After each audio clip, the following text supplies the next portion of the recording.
lanjutkan kepada presenter selanjutnya, yaitu Tania Larissa dengan judul makalah skripsi Penerapan Optimal Strain Woven Bambu atau SWB sebagai komponen struktur dengan objek studi Bambulogy Mention.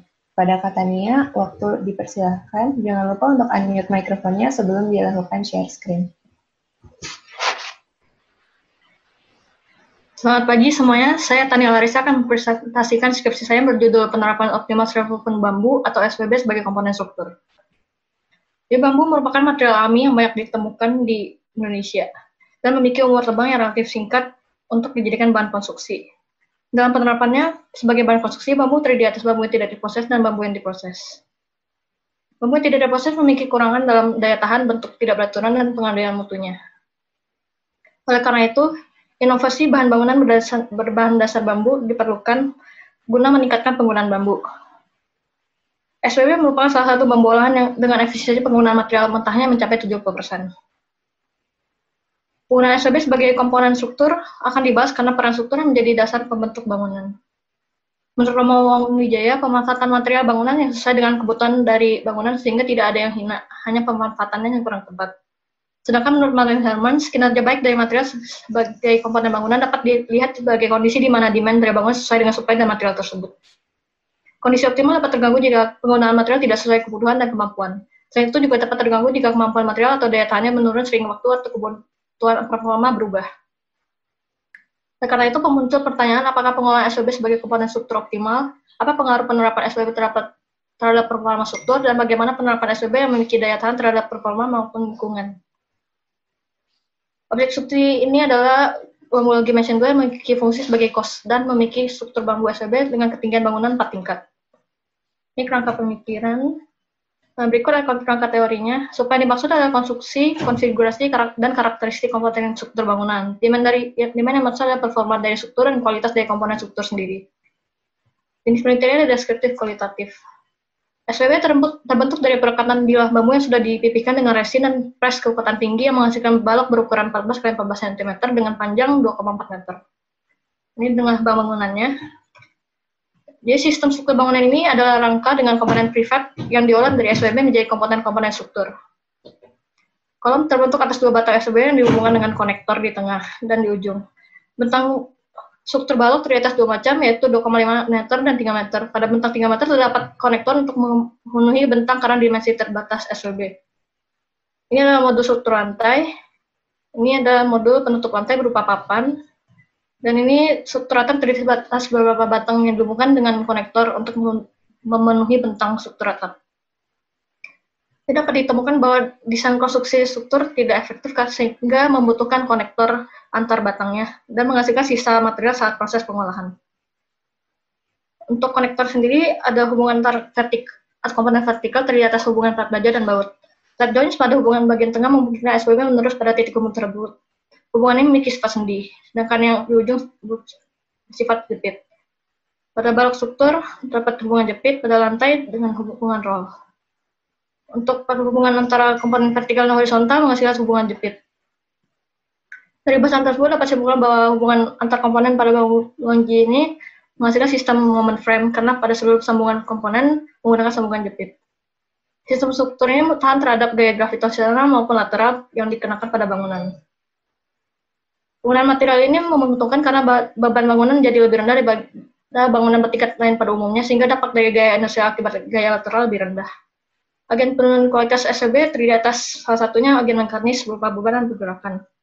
Jadi komponen SWB ini ada yang memiliki sambungan berupa plat baja dan tidak. Pada sambungan baut, pelubangan dilakukan dengan bor untuk menghindari pecah serat pada serat. Selain itu, pola pelubangan segitiga pada plat dan baut memberi kemungkinan pelubangan dengan jumlah banyak yang tetap menghindari kerusakan pada plat pada serat. Agen penurun kualitas kimia terdiri atas ketidakcocokan material dan polusi. Penggunaan plat baja dapat menurunkan jika pada komponen lantai ditemukan kombinasi material pada komponen sehingga paling tahan terhadap ini. Polusi yang bisa terjadi pada bangunan berasal dari kegiatan pembersihan pada lantai. Perembasan dapat terjadi pada komponen lantai ke struktur bawahnya sulit dijangkau sehingga kurang tahan. Agen penurun kualitas biologis berupa serangga, rayap, jamur, maupun kotoran. Namun karakter dari material SWB sendiri mengandung air yang cukup rendah karena materialnya padat. Selain itu memiliki kadar gula yang rendah sehingga membantu penanganan terhadap agen biologis yang membutuhkan air maupun nutrisi untuk hidup. Penanganan agen biologis dilakukan dengan mengangkat bangunan dengan fondasi 4 beton dan menyediakan ruang kontrol di bawah. Sedangkan untuk agen fisika berupa sinar, temperatur, air, dan api dan partikel. Kerusakan akibat sinar matahari terjadi pada permukaan. Pada bangunan ini dilapisi oleh finishing cat eksterior dan terdapat kanopi namun terletaknya tidak merata. Penggunaan material pelingkup tidak kaku meminimalisir kemungkinan kerusakan pada komponen akibat tegangan yang terjadi akibat mulai susut. Selain itu, pada ruang atap terdapat kisi-kisi yang memungkinkan sirkulasi udara agar perbedaan temperatur tidak terlalu signifikan. Air dapat terakumulasi pada celah sambungan komponen. Oleh karena itu, pada area basah, toilet maupun komponen struktur dilindungi oleh beton dan GRC yang lebih tahan air. Untuk ini tidak terdapat perlindungan akan api pada komponen dan komponen saling berhubungan, sehingga penyebaran akibat api dapat terjadi dengan mudah. GRC tidak memberi perlindungan karena berada di antara komponen, bukan melingkupi SWB.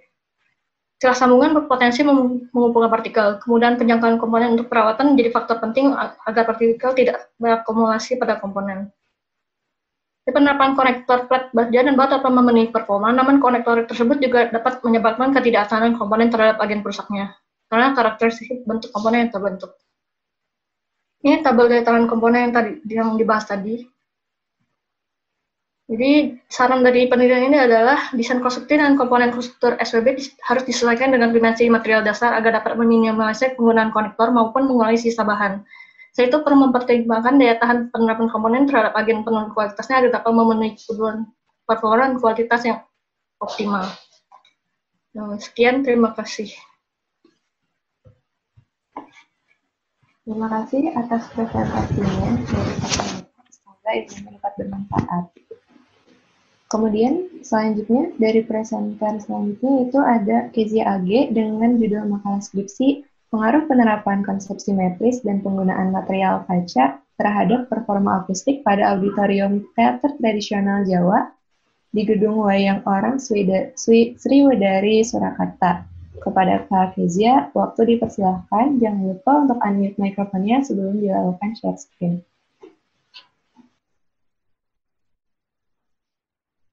Ya, selamat pagi para hadirin yang saya hormati. Perkenalkan, nama saya Kezia AG. Sekarang saya akan mempresentasikan tentang skripsi saya yang berjudul Pengaruh Penerapan Konsep Simetris dan Penggunaan Material Kaca Terhadap Performa Akustik. Objek studi yang saya ambil adalah Auditorium Teater Tradisional Jawa, Gedung Wayang Orang Sriwedari, Surakarta.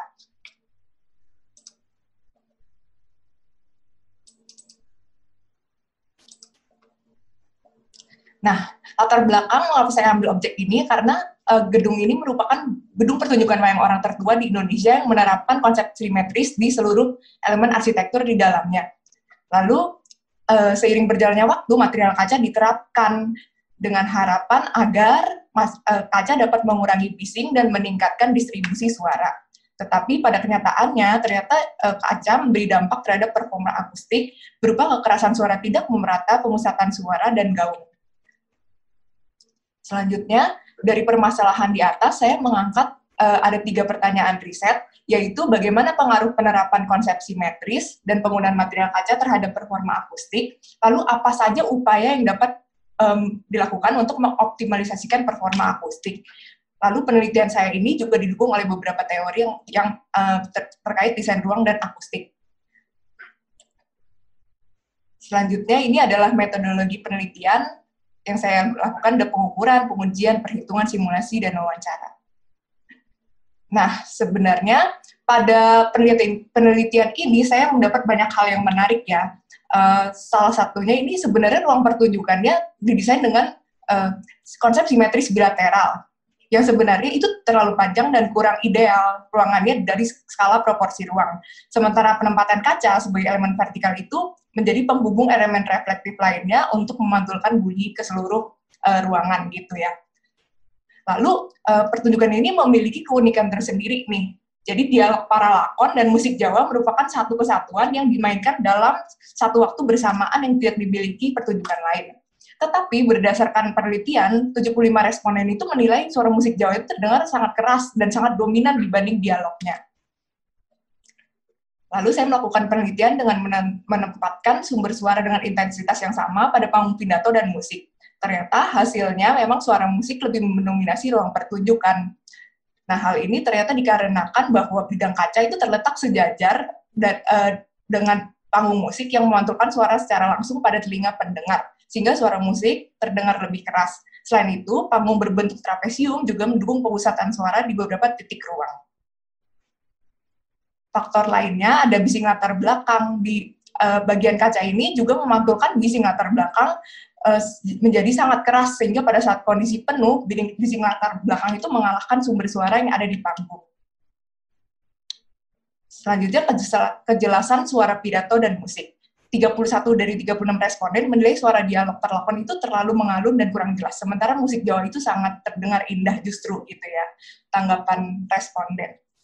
Nah, berdasarkan hasil penelitian memang ada faktor ini. Jadi seiring kejelasan audio itu menurun seiring berkurangnya kualitas visual. Jadi semakin jauh tempat duduknya itu semakin kayak berkurang kualitas audio yang didapat. Lalu dari simulasi juga diketahui bahwa kaca tuh berpengaruh loh terhadap ketidakjelasan suara, dan pidato juga di bagian belakang itu kurang jelas. Tetapi fakta yang menarik adalah justru kaca itu membuat fungsi musik Jawa itu bagus karena ruangan menjadi sangat reflektif dan mendukung gitu musiknya, bahkan tanpa pengeras suara. Lalu saya melakukan 3 upaya modifikasi yang dapat meningkatkan performa akustik yang seperti menambah dinding berlipat, menambah material pendifusi, dan menambah balkon.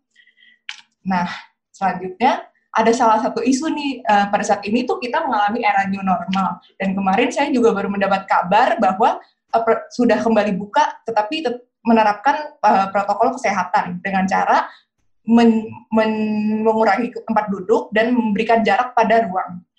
Fakta yang menarik adalah sebelum pandemi, jadi ada kombinasi kursi sofa dan kayu dalam ruangan. Itu sebenarnya membuat akustik tidak merata gitu. Tapi sekarang tuh justru diganti semua dengan material sofa seragam ya, jadi kursi VIP semua, jadi akustiknya menjadi seragam dan ada yang jarak antar kursi membuat pertunjukan ini seperti layaknya bioskop gitu. Tanggapan masyarakat sangat positif justru ya. Jadi dari penelitian ini saya dapat menyimpulkan bahwa penerapan konsep simetris itu menciptakan pantulan suara langsung yang menguntungkan, tapi juga menimbulkan pemusatan bunyi. Sementara penerapan material kaca itu menguntungkan untuk fungsi musik, tetapi merugikan untuk fungsi pidato. Lalu pengolahan tekstur ruang itu sebenarnya dapat kita lakukan loh sebagai arsitek. Kita bisa menambahkan elemen arsitektur yang dapat meningkatkan performa akustik itu sendiri. Jadi saran yang saya buat adalah, karena 68% adalah penonton non-lokal yang tidak mengerti bahasa Jawa, jadi lebih baik kita menonjolkan ciri khas pertunjukan wayang orang dengan mengoptimalkan performa akustik musik tradisional Jawa dengan mengolah tekstur ruangnya dan menambahkan teknologi interpretasi untuk fungsi pidato. Jadi orang di negara lain pun juga bisa memahami dan menikmati seni tari dan musiknya.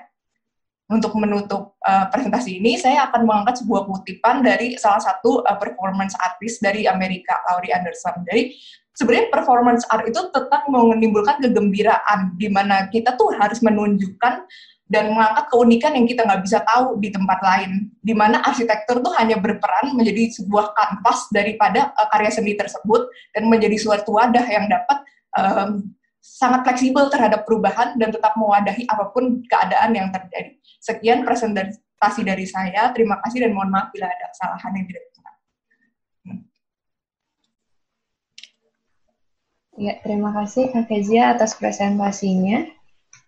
Semoga informasinya dapat tersampaikan semua dengan jelas.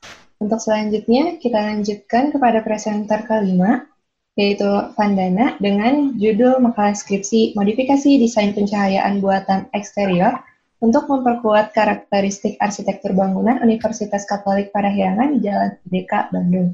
Kepada Kak Vandana, waktu dipersilahkan. Jangan lupa untuk unmute mikrofonnya sebelum dilakukan share screen.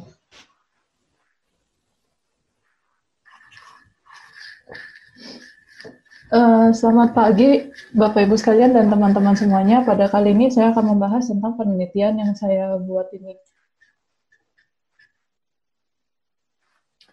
Dimulai dari latar belakangnya, di mana yang mau dibahas adalah tentang pencahayaan, karena pencahayaan merupakan salah satu elemen penting dalam kehidupan manusia. Dan untuk dalam bidang arsitektur, pencahayaan buatan pada bagian eksterior bangunan dapat memberikan nilai tambah pada karya arsitekturnya.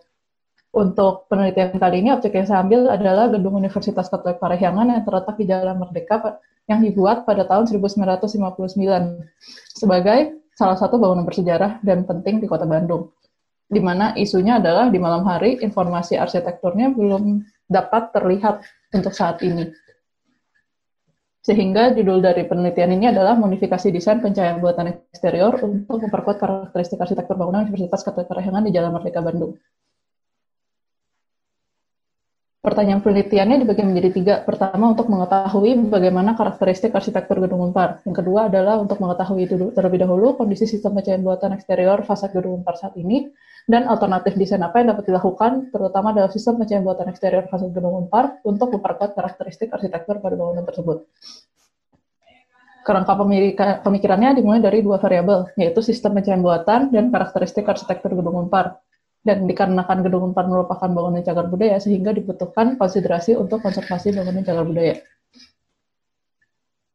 Dasar teorinya terdapat beberapa poin, yaitu pertama, arsitektur gaya jengki, gaya kubisme yang merupakan dasar dari gaya arsitektur gedung Unpar itu sendiri dan perpaduan kedua gaya tersebut. Konservasi lighting pada bangunan cagar budaya, teknik pencahayaan buatan terutama pada fasad, dan teknik pencahayaan buatan pada fasad bergantung pada elemen-elemen fasadnya tersendiri.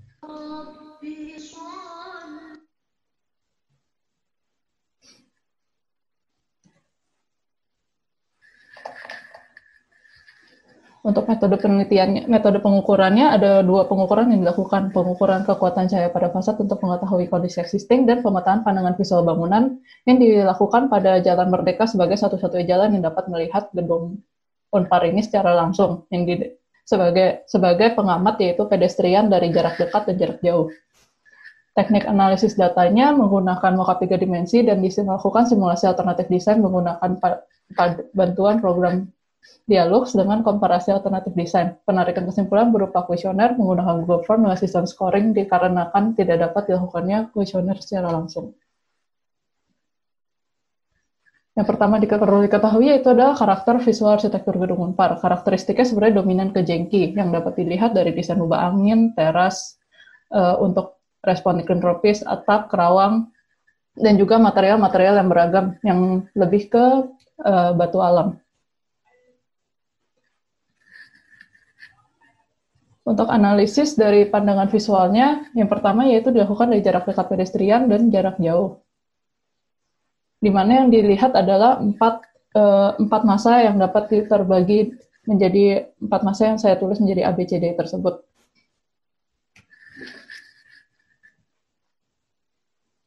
Ini yang jarak jauhnya.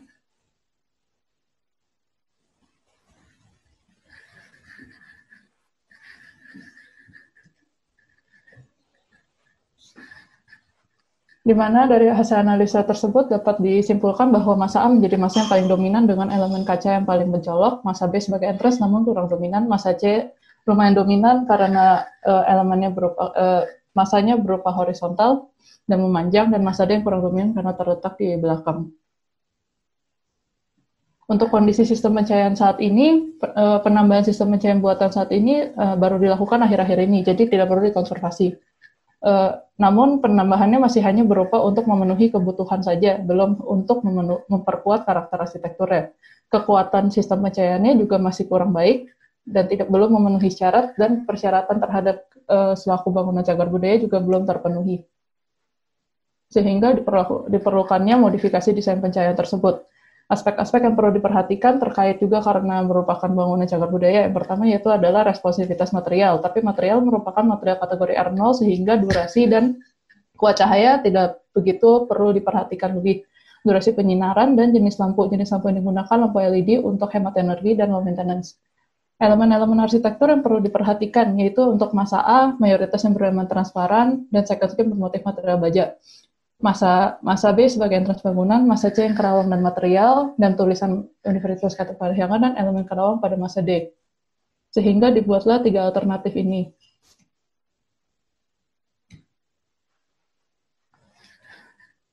Berdasarkan teknik pencahayaannya. Sementara untuk pengaruh warna dibuat juga untuk yang memberikan kesan warm white untuk memberikan kesan hangat, perbedaan pencahayaan pada masa D untuk memberikan kedalaman memberikan natural untuk memberikan kesan bersih, dan juga perbedaan cahaya pada masa B untuk menunjukkan hierarki. Dari hasilnya, dapat disimpulkan bahwa alternatif desain ketiga secara teknik pencahayaan menjadi teknik yang paling baik, dan warna cahaya yang diperlukan adalah warna warm white untuk memperkuat karakter arsitektur bangunannya, dan tidak perlu diperlukannya perbedaan warna cahaya. Sehingga kesimpulannya adalah Gedung Unpar merupakan salah satu arsitektur generasi pertama Indonesia pada masa kemerdekaan, sehingga memiliki gaya arsitektur gabungan antara Jengki dan Kubisme yang tampilannya lebih mencontoh ke Jengki. Yang kedua, kondisi sistem pencahayaan buatan eksterior fasad Gedung Unpar saat ini belum memperkuat karakter arsitektur Gedung Unparnya.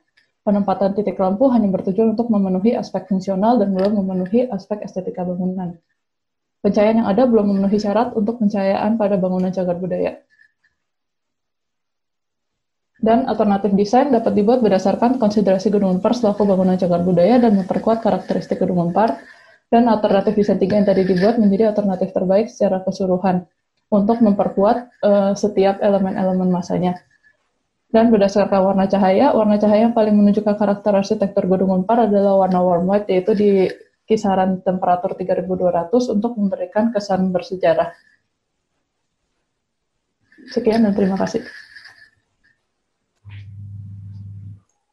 Ya, terima kasih untuk Kak Vandana buat presentasinya. Sekarang saya akan mempersilahkan reviewer untuk mereview presentasi peserta. Dipersilakan kepada para reviewer. Ya, baik. Terima kasih, Saudari MC ya. Selamat pagi, saya Suryamanto. Hari ini kami ditugaskan untuk review ya beberapa presentasi. Ini sudah ada 5 orang ya. Selamat pagi, ini Bu Mira, Ibu Sisi, ya. Bapak Ibu yang hadir di sini semuanya selamat pagi ya, serta rekan-rekan peserta SA hari ini ya, khususnya untuk Debbie, Gabriela, Tania, Kasia, dan Vandana ya. Selamat pagi, salam sehat untuk kita semua. Ya, ini pagi ini kita sudah mendengarkan 5 paparan berbeda-beda ya, tetapi ini kelihatannya area studi yang diangkat oleh Saudari Debbie, Gabriela, Tania, Kasia, dan Vandana ini lebih banyak ke building performance atau kinerja bangunan ya. Bagaimana bangunan itu berkinerja ya.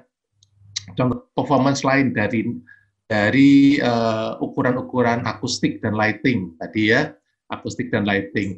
Ya, akustik itu Kasia ya tadi, lighting Vandana ya, menarik ya. Kemudian ada building performance dari material juga gitu ya, Tania tadi. Baik.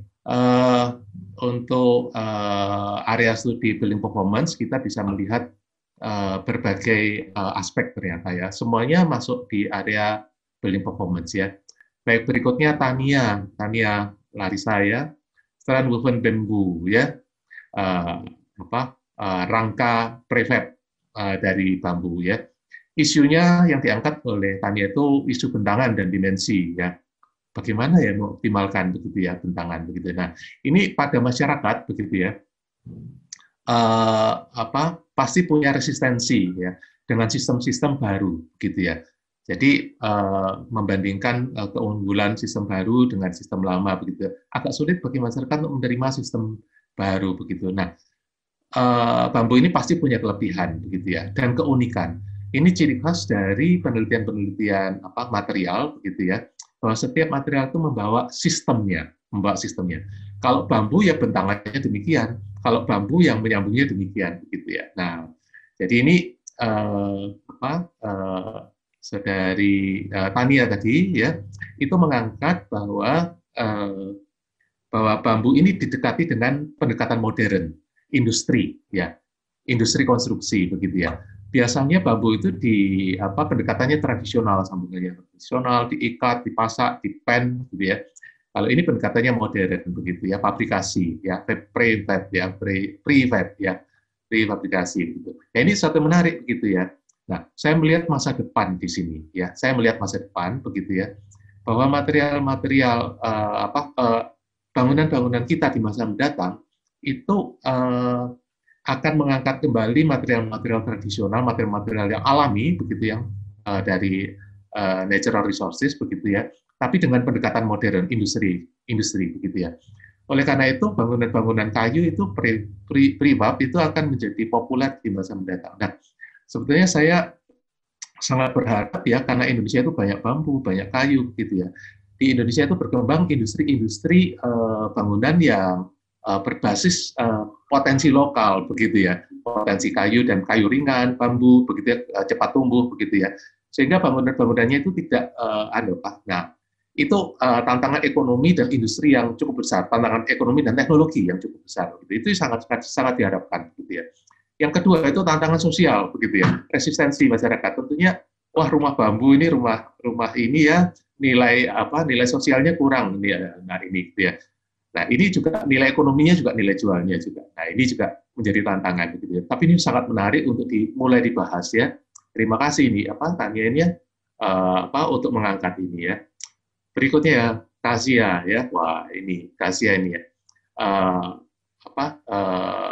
Dari objek yang biasa saja begitu ya, dengan dinding kaca gitu ya. Ini munculnya dari ide yang biasa-biasa saja ya. Tetapi sangat menarik tadi kasia itu membahasnya ya. Kesimpulannya juga menarik begitu ya. Pragmatis tapi nyata begitu ya. Nah ini kemampuan untuk membongkar knowledge baru begitu ya, tidak lepas dari berusaha lepas dari pakem-pakem pengetahuan. Nah, jadi ini pragmatis dan nyata begitu ya. Contoh persoalan. Jadi kadang-kadang kita itu mencari itu terlalu jauh begitu ya. Nah, padahal ide performance akustik bangunan tradisional itu cukup menarik gitu ya. Dan kalau bisa diulas, diteliti dengan baik, hasilnya adalah knowledge yang itu. Kesimpulannya sangat menarik ya. Berikutnya Pandana ya. Ini topiknya menarik ya, lighting untuk cagar budaya ya. Lighting untuk cagar budaya. Jarang yang mengangkat ini ya, meningkatkan kualitas cagar budaya. Ini juga suatu memberikan arah bagi penelitian-penelitian lainnya, bagaimana kualitas cagar budaya kita ditingkatkan dengan lighting outdoor begitu ya. Oke, ini bagus-bagus presentasi hari ini ya, dengan berbagai sudut pandang di area building performance begitu ya. Nah, mungkin ada memperkaya penelitian tadi ya. Nanti bisa ditulis di artikel di jurnal begitu ya, dengan lebih lengkap ya. Baik, ini dari MC saya kembalikan ya. Kalau ada yang mau menanggapi silahkan, ada yang mau mengomentari silahkan ya. Baik, terima kasih ya. Saya kembalikan. Terima kasih Bapak Suryamanto atas reviewnya untuk ke-5 presenter terakhir. Untuk selanjutnya diinformasikan kembali kepada para peserta, presenter, untuk mengisi absensi pada link yang saya sudah tuliskan di kolom chat. Kemudian jika ada pertanyaan dapat langsung ditulis di kolom chat juga. Untuk selanjutnya akan ada sesi diskusi dan tanya jawab yang akan dipimpin oleh moderator Ibu Aryani Mandala. Langsung saja untuk diskusi saya serahkan kepada Ibu Aryani Mandala.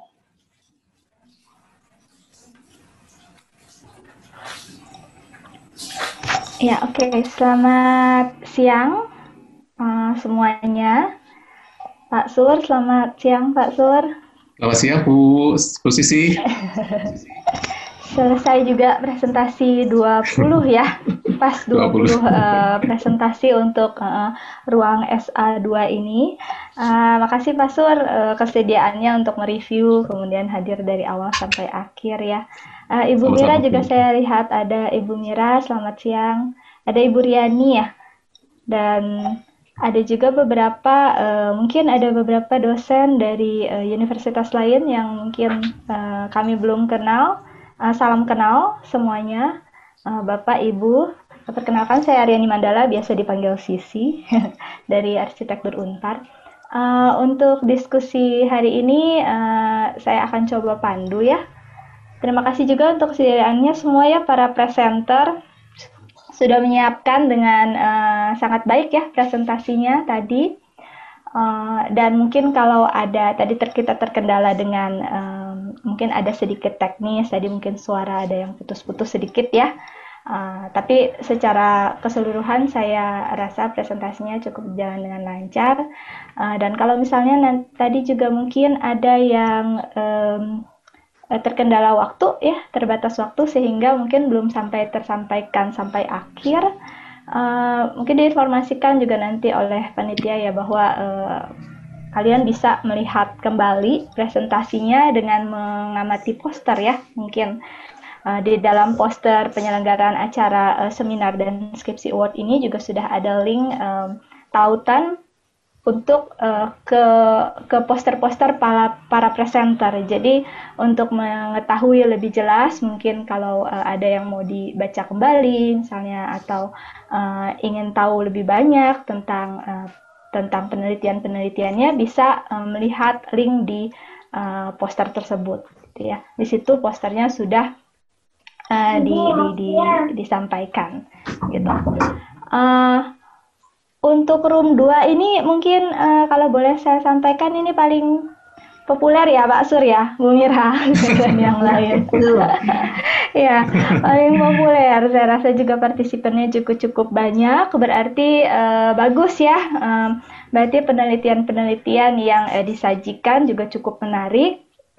Mungkin topik-topiknya juga kekinian ya Pak Sur ya, karena isu-isu sustainability, isu green itu kan menjadi isu yang cukup populer begitu ya sekarang. Apalagi sekarang ada urgensi terkait dengan isu COVID ya. Jadi tadi sudah sempat disinggung sedikit-sedikit oleh review dari Pak Sur, kemudian para presenter juga sudah menyinggung sedikit-sedikit, meskipun penelitian ini sebenarnya dilakukan setengah-setengah ya waktu itu. Jadi sebelum isu COVID merebak dan setengahnya lagi setelah isu COVID merebak gitu. Jadi memang ada di antara itu waktu penelitiannya gitu. Jadi ya topik-topiknya tadi banyak sekali gitu ya, mencakup dengan kajian kaitan dari aspek dimulai dengan aspek Feng Shui ya, hubungannya dengan desain ruang ataupun bangunan. Kemudian ada kajian struktur ya terkait dengan material, dan banyak kajian aspek-aspek building comfort ya, building comfort yang kemudian dikaitkan juga ke isu kesehatan gitu ya Pak Sur ya sekarang. Dari thermal, pencahayaan, sirkulasi udara, akustik dan lain-lain gitu. Kebanyakan memang isu building performance ya, Pak Surya kelihatannya. Betul. Ya. Oke, ya. Mungkin untuk diskusi masih dibuka gitu. Kalau ada yang mau memberikan pertanyaan, boleh ditulis di kolom chat. Kalau mungkin ada yang mau bertanya langsung, silahkan Bapak Ibu, teman-teman semuanya, mungkin mahasiswa ada dari teman-teman mahasiswa dari Unpar maupun dari universitas lain, kami buka kesempatan. Saya mungkin lihat dari beberapa pertanyaan yang sudah masuk dulu ini ya. Tadi mungkin ada pertanyaan pertama dari Pauline ya, Pauline Naibaho dari Universitas Katolik Santo Thomas. Untuk Ardisti, ya Ardisti masih ada? Disti? Masih Bu. Ya, Pauline ini menanyakan software yang digunakan, mungkin bisa dijelaskan sedikit ya, yang digunakan dalam penelitian kamu tadi apa? Oh ya, jadi kalau untuk penelitian saya kan membahas tentang efektivitas pencahayaan alami. Jadi tadi juga udah dijelasin bahwa itu ada 3 aspek, jadi yang harus dilihat intensitas, ada kemerataan cahaya, dan rasio silau. Jadi untuk karena kemarin udah sempet COVID, jadi nggak bisa ngukur langsung di lapangan. Jadi di penelitian saya ini, saya semua simulasinya pun menggunakan Velux Daylight Visualizer yang 3. Jadi semuanya simulasinya pakai Velux gitu.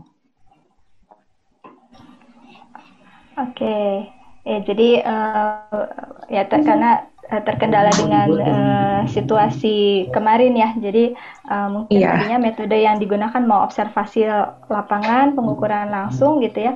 Tapi kemudian akhirnya terkait dengan situasi kesulitan untuk observasi langsung. Jadi disimulasikan menggunakan software. Ini hal yang rasanya dalam skripsi semester kemarin banyak yang beralih metode seperti itu ya, banyak menggunakan simulasi. Kebetulan yang digunakan untuk Disti Velux ya, Daylight Visualizer. Iya. Terima kasih Disti.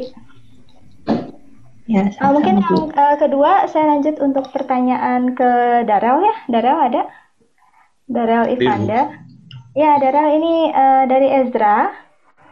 Ezra Duroho menanyakan, tadi kan terkait dengan air change per hour ya, ACH.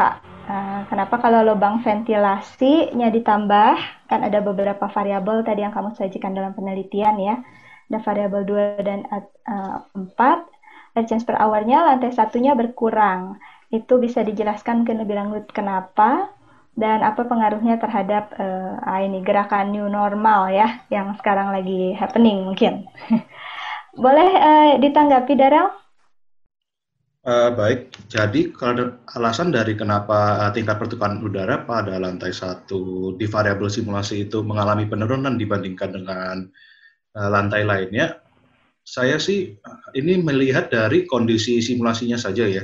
Tapi menurut analisa saya sih dikarenakan lantai 1 ini yang hanya mengalami perubahan itu merupakan posisi letak lubang tangga pada lantai dasar menuju lantai 1 dan lantai 1 menuju lantai 2.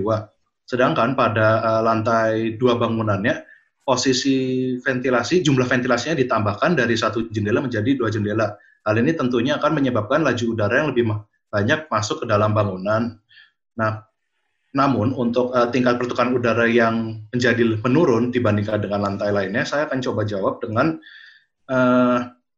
jadi itu pola pergerakan udara melalui lubang tangganya ini dapat mempengaruhi si tingkat pertukaran udaranya, terkhususnya pada perbandingan ACH pada titik ukur jam 10 pagi. Karena memang kondisi titik ukur pergerakan udara pada jam 10 pagi ini, udara cenderung masuk melalui lantai dasar, kemudian diteruskan pada menuju lantai 1, kemudian dikeluarkan pada jendela lantai 2. Jadi kalau memang saya menjelaskan kurang pakai gambar, agak kurang jelas sih, Bu. Iya. Iya, memang kalau kita bicara tentang pergerakan udara harus ada sketsanya gitu ya. Iya, Bu. Harus ada visualisasinya ya, Darel. Iya. Tapi mungkin Ezra cukup jelas nggak Ezra yang disampaikan oleh Darel tadi? Ada Ezra? Halo, tes. Ya, kedengaran Ezra. Oke. Jadi tadi karena lebih ke ventilasinya dibukanya di lantai 2-nya aja ya? Gini, jadi satu itu, dan kedua itu pada variabel simulasi iklimnya itu sendiri terjadi perbedaan pola pergerakan udara pada titik ukur waktu jam 10 dan jam 2 siang. Itu sebabnya kalau dilihat dari gambar CFD tadi, pada jam 10 itu gerakan anginnya lebih meratakan ke dalam semuanya, tapi sedangkan pada jam 2 siang, udara cenderung masuk secara tegak lurus melalui jendela ke dalam bangunan. Jadi memang ada pergerakan udara dari titik ukur waktu iklim itu sendiri pada simulasi. Di simulasinya ya? Iya. Oh, oke. Sebentar ini sambil baca-baca juga ya. Oke.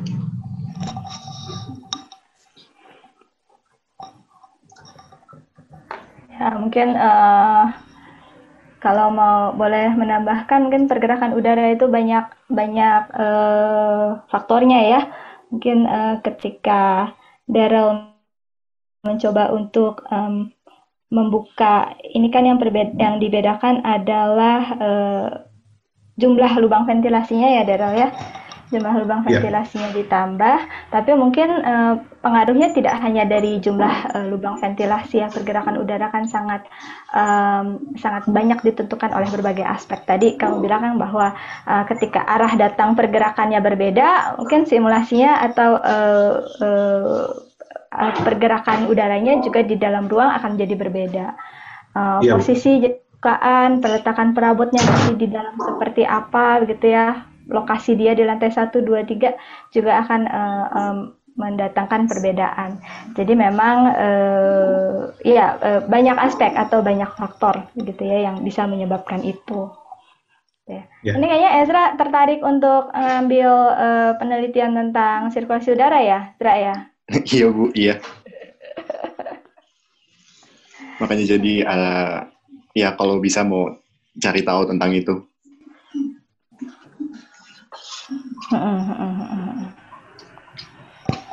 Oke.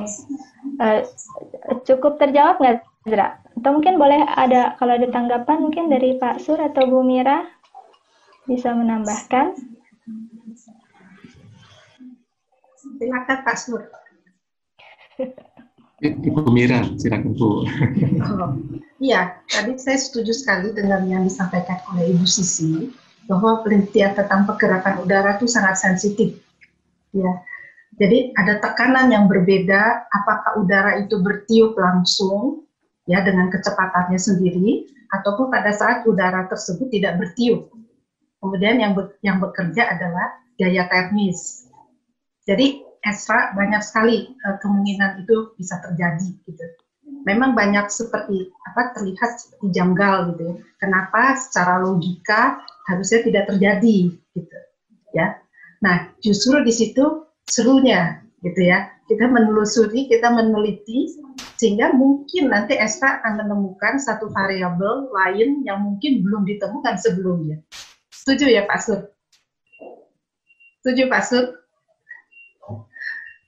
Ya, itu sangat sensitif mengenai pergerakan udara. Oke, gitu Bu. Mungkin Pak Sur bisa menambahkan. Ya sedikit mungkin Bu Mira, saya tambahkan sedikit ya. Dalam eksperimen untuk pengukuran untuk pergerakan udara ini susah diamati kalau melalui alat-alat ukur begitu, karena sensitivitasnya kurang begitu ya. Jadi simulator dalam hal ini CFD ya itu bisa membantu begitu ya, karena pergerakan udara ini lambat ya, pelan, tapi dia bekerja untuk evaporative cooling begitu, bekerja gitu, aliran udara itu bekerja. Oleh karena itu banyak simulator-simulator yang perlu dipelajari ya, ada yang free juga begitu ya. Itu bisa menerangkan bagaimana cara kerja ventilasi begitu ya. Saya tambahkan juga mungkin untuk isu COVID tadi ya sudah diangkat kembali oleh Bu Sisi ya, bahwa penyebaran virus, polutan atau bahkan virus itu bisa di track ya dengan CFD ya, dengan bahwa virus ini dari ruangan ini pindah kemana, dari ruangan ini pindah kemana begitu, karena rancangan udara aliran sirkulasinya seperti itu begitu ya.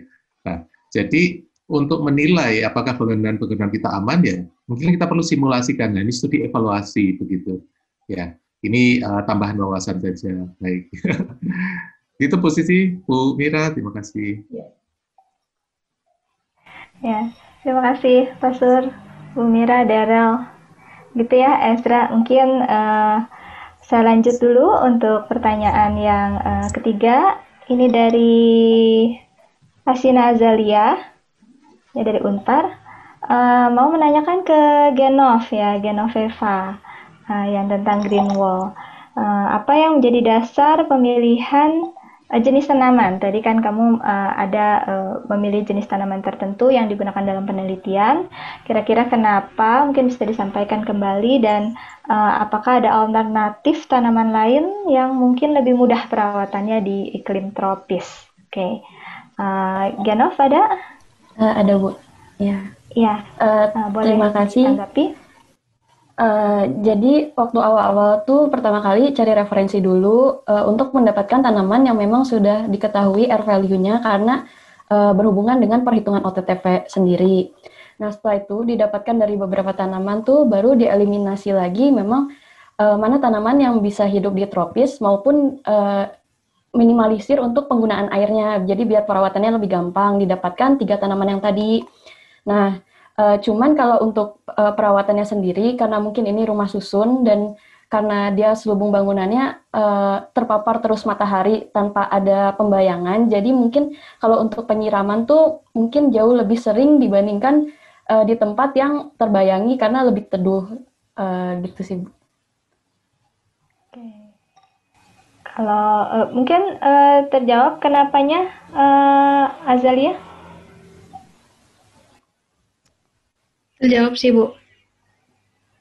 Halo? Mau meneliti green wall juga, suka? Penasaran aja sih, Bu, soalnya menarik kan, karena dia tanamannya khusus gitu. Ya, betul. Jadi mungkin kalau Genov kan karena konteksnya adalah di iklim tertentu, kemudian bangunannya juga tertentu, ya mungkin dasar pemilihannya dia menyesuaikan sesuai dengan konteksnya. Nanti kalau misalnya kamu tertarik dengan green wall dan mungkin konteksnya beda, mungkin tanamannya bisa jadi berbeda begitu ya. Jadi kriteria pemilihannya tentu biasanya akan disesuaikan dengan konteks bangunan misalnya atau konteks tempat.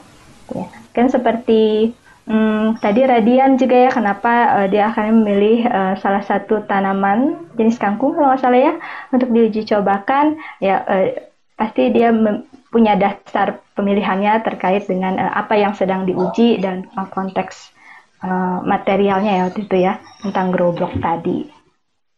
Oke, terima kasih Genov ya tanggapannya.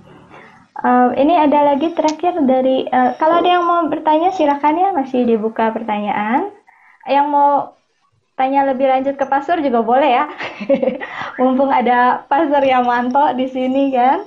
Ya, misalnya mungkin di sini ada banyak mahasiswa yang sedang atau akan menempuh tugas akhir. Boleh misalnya memiliki komentar atau tanggapan atau pertanyaan terkait dengan penelitiannya. Ini ada Clara ya, Clara Evangeline. Clara menanyakan ke Pandana yang terkait dengan pencahayaan bangunan cagar budaya. Pandana ada? Panda masih ada?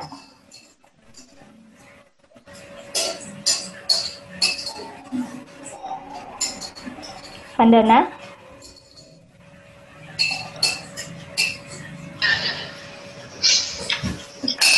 Ada ya, Van? Ada. Ya, Van, ini Clara nanya, kan fasad masa A ini punya bentuk yang khas gitu ya. Kira-kira apa yang menjadi dasar dipilihnya? Kan kamu menggunakan beberapa teknik untuk menunjukkan ciri-ciri dari sebuah masa bangunan itu ya. Kira-kira kenapa kamu memilih teknik lighting seperti itu, gitu?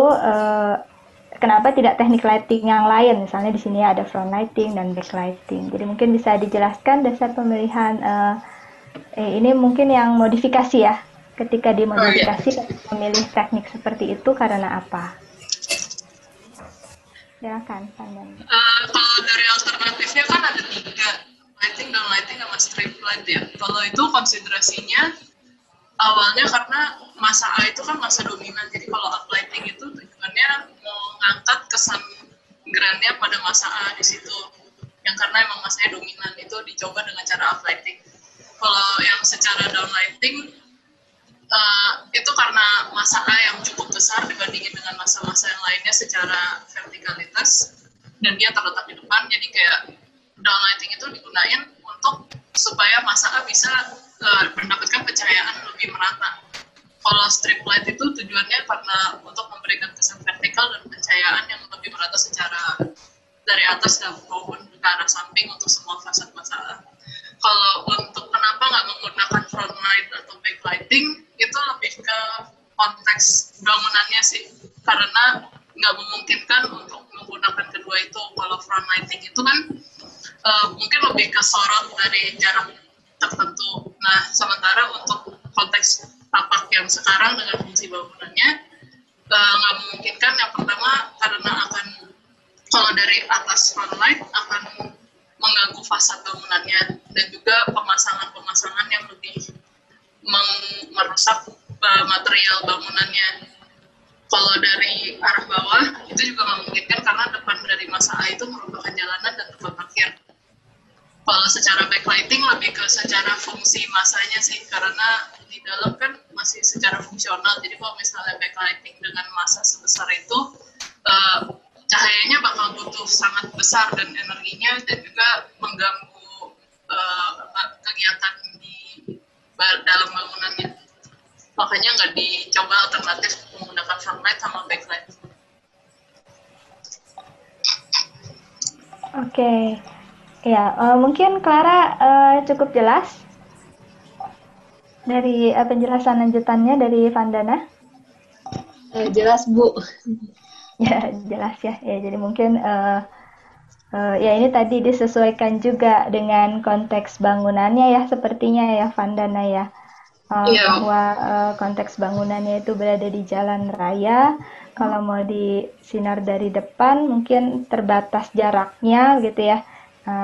Kemudian kalau di backlight dia di dalamnya adalah area fungsional gitu, takut silau dan sebagainya. Jadi mungkin, dan juga sepertinya di masa A ini kamu menginginkan meng-highlight vertikalitas ya. Jadi mungkin teknik-teknik lighting yang dipilih yang memang bisa menekankan konsep vertikal itu, uplight gitu, downlight dan strip light vertikal ya, mungkin seperti itu. Ya, mungkin seperti itu. Oke, cukup ya Genov ya. Clara. Clara ya tadi yang nanya. Iya, Bu. Okay. Terima kasih Clara. Mungkin ada lagi yang lain yang mau bertanya, boleh. Kalau ada yang mau menyampaikan langsung, boleh. Bisa menggunakan fitur raise hand, boleh. Itu, atau mau menyampaikan langsung, boleh raise hand, nanti di unmute suaranya.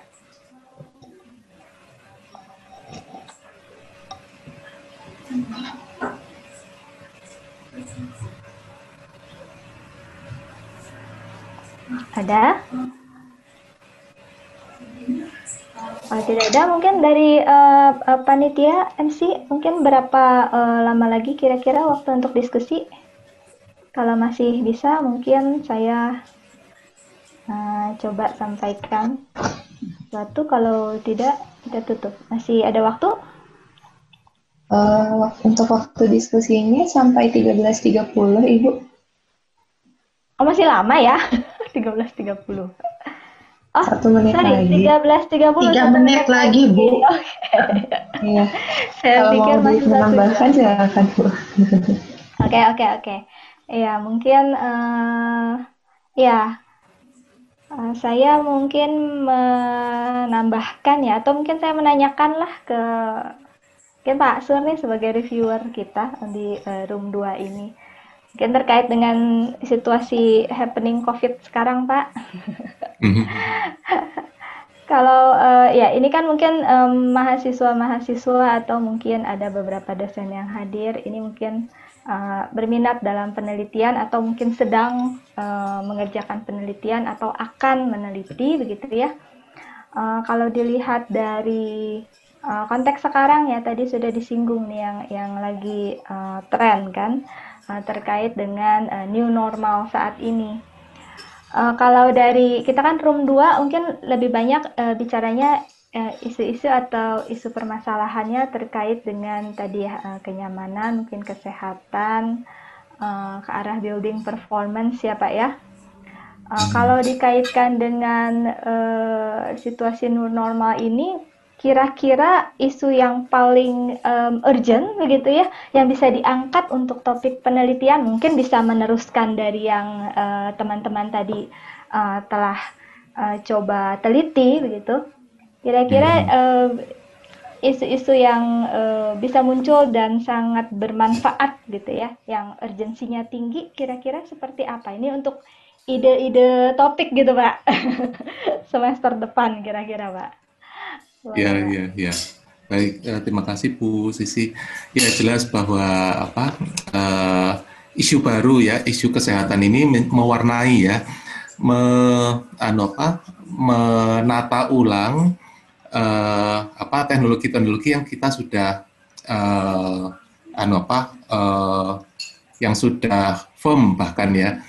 Nah, jadi tata nilai teknologi yang lama itu terdisrupsi ya. Terdisrupsi. Misalnya dulu kita punya dapur kotor, dapur bersih. Kemudian rumah-rumah modern sekarang itu dapurnya cuma satu, dapur bersih saja di dalam rumah. Dapur kotor sudah, karena asisten rumah tangga itu sudah berkurang, kita kesulitan gitu ya. Jadi semua dikerjakan sepraktis mungkin dan di dalam begitu ya. Tetapi sekarang itu ya kami terpaksa membuat dapur baru di luar. Semua bahan-bahan makanan, bahan-bahan ini, ya barang-barang masuk itu harus masuk dapur kotor dulu, harus dibersihkan dulu, disinfektan dulu. Begitu ya. Sehingga setelah masuk, baru siap masuk ke dapur bersih untuk diolah. Nah, artinya apa? Teknologi bangunan kita itu terdisrupsi. Ya. Tadinya kita tidak perlu ruang jemur di depan, sekarang kita perlu ruang jemur buat jemur anak-anak. Anak-anak itu diajak berjemur begitu ya. Nah, jadi ada ruang-ruang duduk ya, ya sunny room begitu ya, atau ya ruang untuk berjemur karena itu meningkatkan imunitas misalnya begitu ya. Tadinya kebutuhan itu nggak ada begitu ya. Nah, sekarang muncul lagi begitu ya, Pak. Jadi artinya apa? Teknologi kita terdisrupsi ya. Desain-desain yang lama itu sudah goyah lagi dengan adanya isu baru begitu ya. Nah, teknologi itu terdisrupsi menjadi lebih baik begitu ya. Nah, memang teknologi bangunan itu bisa maju kalau terdisrupsi. Jadi manfaat ya, bukan ini ya dampak positif dari adanya COVID ini, kita mendisrupsi teknologi bangunan kita begitu ya. Tadinya dengan sirkulasi udara cross ventilation itu nyaman begitu ya. Sekarang kita harus mendisrupsi lagi. Ventilasi harus per kubikel. Per kubikel di dalam ruangan harus ventilasi individu ya. Tidak boleh cross ventilation menyimpang begitu ya. Jadi kita mengevaluasi kembali konsep-konsep teknologi yang lama begitu ya. Menjadi ventilasi satu ini. Nah, pengkondisian udara, penyejuk udara. Tidak bisa penyejuk udara yang bareng-bareng. Bisa jadi kita penyejuk udaranya individual. Begitu ya. Nah, harganya mahal, yang individual dan murah begitu ya. Nah, kemudian ada passive cooling. Nah, teknologi-teknologi passive cooling yang individual ini menjadi lebih penting begitu ya. Nah, jadi teknologi-teknologi baru itu akan terdisrupsi begitu ya. Sistem bukaan kita akan terdefinisikan ulang begitu ya. Mana lubang positif untuk masuk dan negatif untuk lubang udara keluar begitu ya.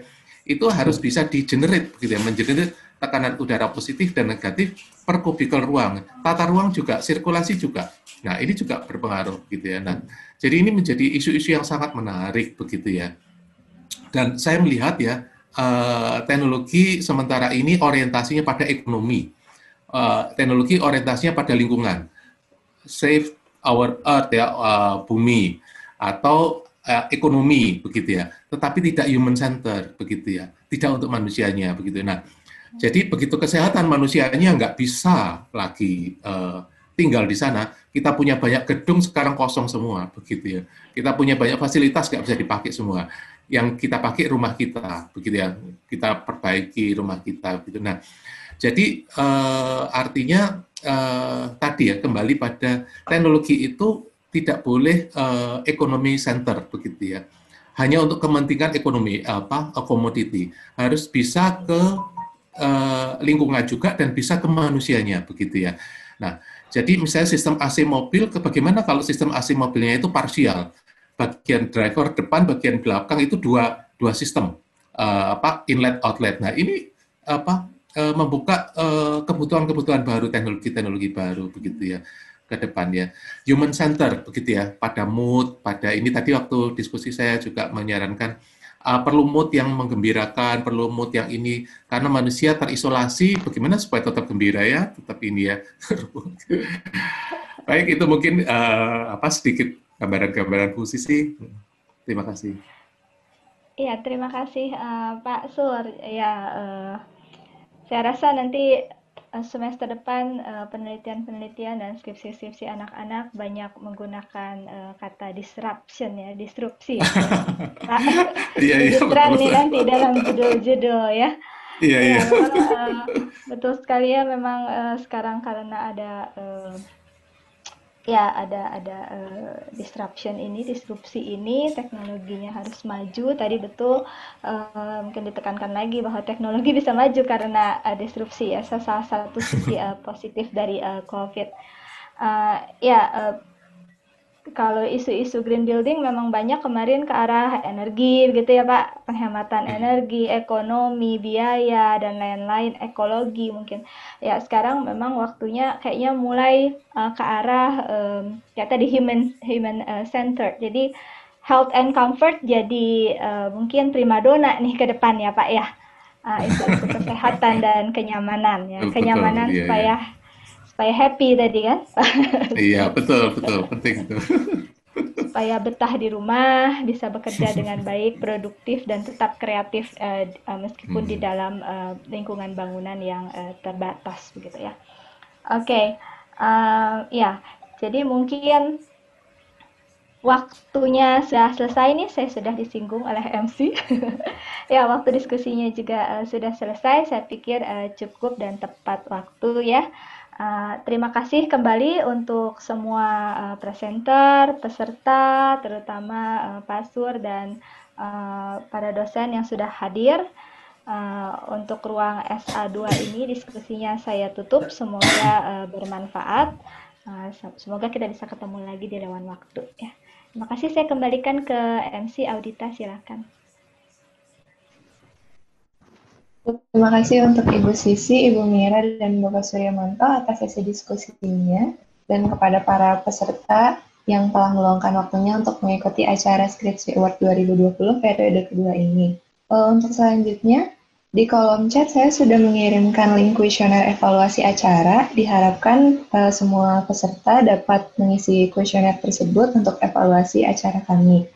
Kemudian, selanjutnya akan dilaksanakan sesi foto bersama. Saya akan men-screenshot semuanya dan seluruh presenter, peserta skripsi 49 dan peserta umum diharapkan untuk menyalakan kameranya agar dapat di-screenshot. Terima kasih, selamat siang.